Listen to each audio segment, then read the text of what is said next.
Welcome to Wings of Aero Advanced Education and Research Organization. To know more, visit our official webpage www.wingsofaero.in. Hi guys, today we're gonna study about torsion of thin-walled closed section. So before studying a torsion of thin-walled closed section, first we'll know what is meant by torsion. So, like linear force, torsion can cause a twist shear, which is a shear stress, rotation called shear strain.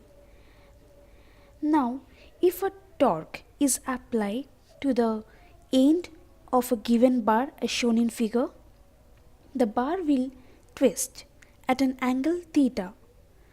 This angle will be a function of an bar length L and the shear modulus G. The torsional moment increases as the shear strain changes linearly, as we can see in a given figure. Here the torque is applied to the bar and the bar is twisting at an angle theta and with respect to the length of the bar. So from here we can derive the torsional equation as displayed in your screen. T by J equals to tau by R equals to G theta by L. Now, what is the application in aviation industry? Now, as we know that torsion is a common load acting in an aircraft structure.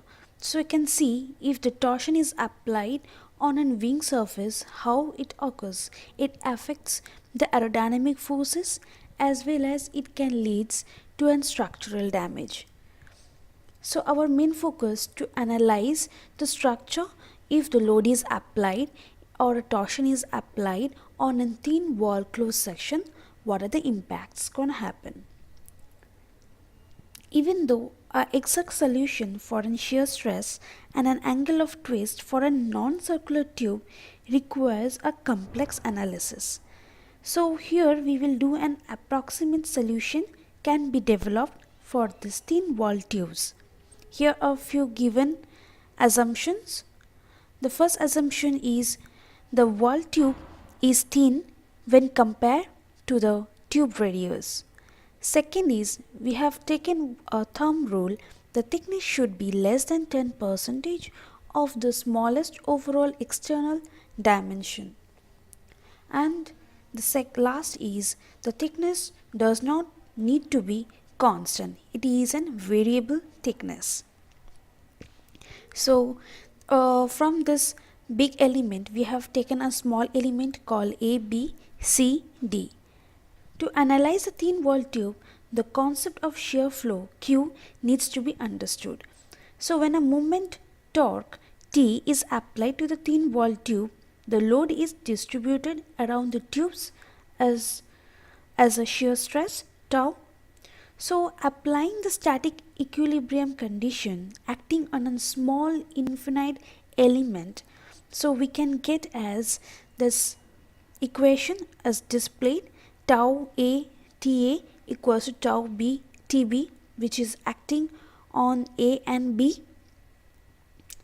So even though both the thickness and the shear stress varying around the tube or in small element section, the shear flow will be remains constant, that is Q equals to tau into T.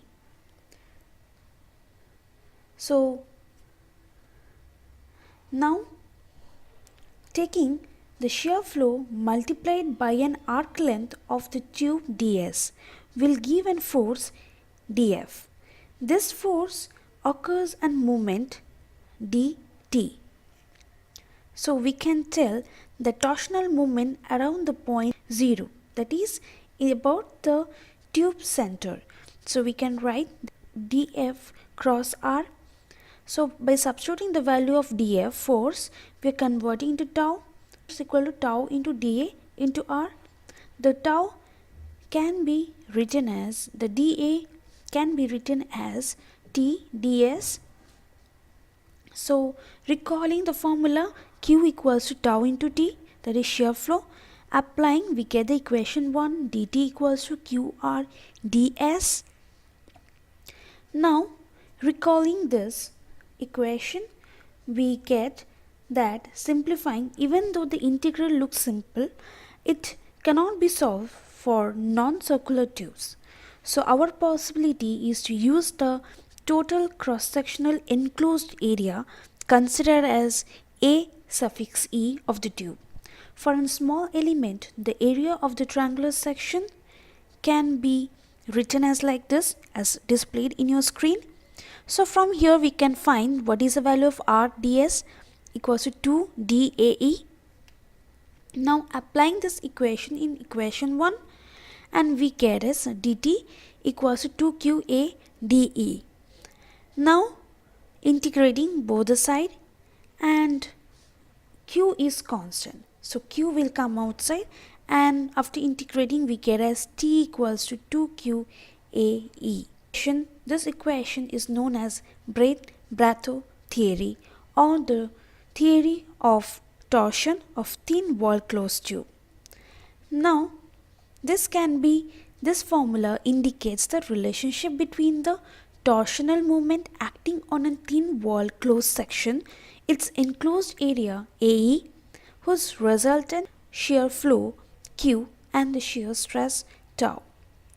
Remember that this Bredt-Batho formula can only be applicable for torsion acting on an closed hollow tube with an axis of rotation that lies on the shear center. So from this equation, the shear flow Q and the shear stress tau can be calculated for thin wall tubes. So the angle of twist can be calculated by considering the strain energy of the tube, because the angle of twist for any closed thin wall tube of a non-circular cross-section can be developed by energy method. So recalling, the strain energy is defined as the energy stored in any body due to deformation. So mathematically, the strain energy can be written as half stress into strain into volume. So we have a small element section where we are applying a load, and we can going to see how much it is going to deform due to application of the load. It is so du equals to half into stress into strain into volume. Recalling that the gamma equals to, the strain equals to gamma equals to tau by g. Applying the value in the above equation, we get it, and the volume is dl t ds. By simplifying the equation, we get as du equals to tau square t square by 2g into ds by t into dl. Now integrating this equation within the closed section, we get as u equals to q square l by 2g integral of ds by t. Now here we got q because we know that q equals to tau into t. Now recalling the Castigliano second theorem, the angle of twist theta can be calculated by the partial derivative of the strain energy u with respect to the torque. That means we have to partially differentiate with respect to t, that is torque.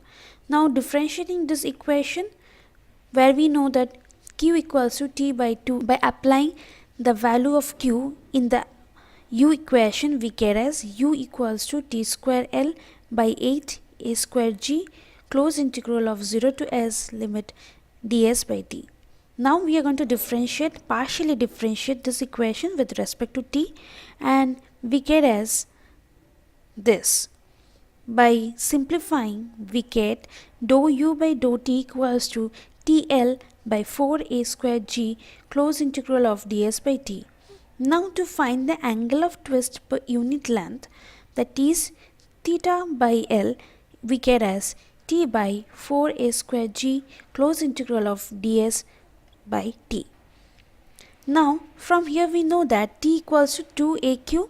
Substituting the value, we get as beta equals to theta by L equals to q by 2ag close integral of ds by t. So this is an important to note that the larger torsion load in a thin tube will cause buckling. However, the buckling topic is not covered here. However, it is need to check if the large torsion loads are accepted on thin wall tubes or not. So let's see a small problem. A thin wall hollow tube of rectangular cross section of 50 mm cross 20 mm and thickness 3 mm. Calculate the maximum shear stress due to torque 120 Newton meter. So these are the given datas. T is given, area is given, and tau. So we know this according to the Bredt-Batho formula, T equals to 2 tau T into A. Applying the value, we can find the value of tau. Tau equals to 20 Newton per mm square. Thank you for watching this video. If you have further inquiry or requested video, drop down to our mail wingsofarrow@gmail.com. Don't forget to subscribe for more updates. For the time being, take care, stay blessed, inspired, and fly high.